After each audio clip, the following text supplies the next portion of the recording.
அண்மை செய்தியை பார்த்து வருகிறோம்.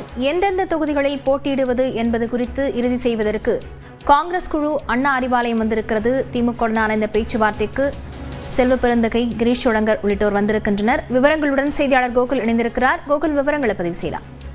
திமுக கூட்டணியில் காங்கிரஸ் கட்சிக்கு 28 தொகுதிகள் ஒதுக்கப்பட்டுள்ள நிலையில எந்தெந்த தொகுதி என்ற பேச்சுவார்த்தையை நடத்துவதற்காக காங்கிரஸ் குழுவினர் தற்போது அண்ணா அறிவாலயத்துக்கு வந்திருக்கார்கள்.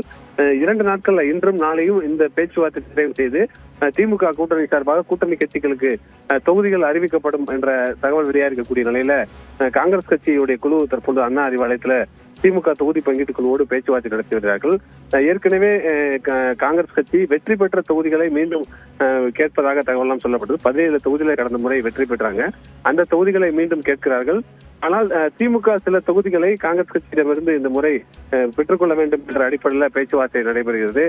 குறிப்பாக ஸ்ரீபெரும்புதூர் தொகுதி கூட்டணி கட்சிக்கு கேட்பதாக சொல்லப்படுகிறது. தென்காசி தொகுதியை மீண்டும் திமுக போட்டியிட வேண்டும் என்ற தங்களுடைய விருப்பத்தை தெரிவிச்சிருக்காங்க.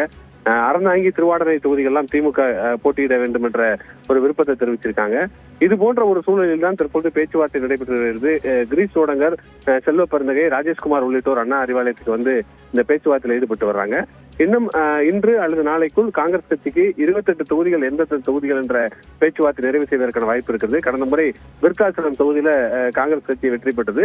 இந்த முறை தேமுதிகவுடைய பொதுச்செயலர் பிரேமலதா அந்த தொகுதியில போட்டியிடுவார் என்ற சொல்லப்படக்கூடிய நிலையில விருத்தாச்சலம் தொகுதி இந்த முறை தேமுதிகவிற்கு ஒதுக்கப்படுவதற்கான வாய்ப்பு இருக்கிறது.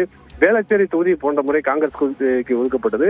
இந்த முறை அந்த தொகுதியிலேயும் காங்கிரஸ் கட்சியிடமிருந்து திமுக பெற்றுக்கொள்ளும் என்ற தகவலாம் சொல்லப்படுகிறது. இது போன்ற ஒரு சூழ்நிலையில் தான் தற்பொழுது திமுக மற்றும் காங்கிரஸ் கட்சிக்கு இடையே எந்தெந்த தொகுதி என்ற பேச்சுவார்த்தை தற்பொழுது அண்ணா அறிவாலயத்தில் நடைபெற்று வருகிறது. விவரங்களுக்கு நன்றி கோகுல்.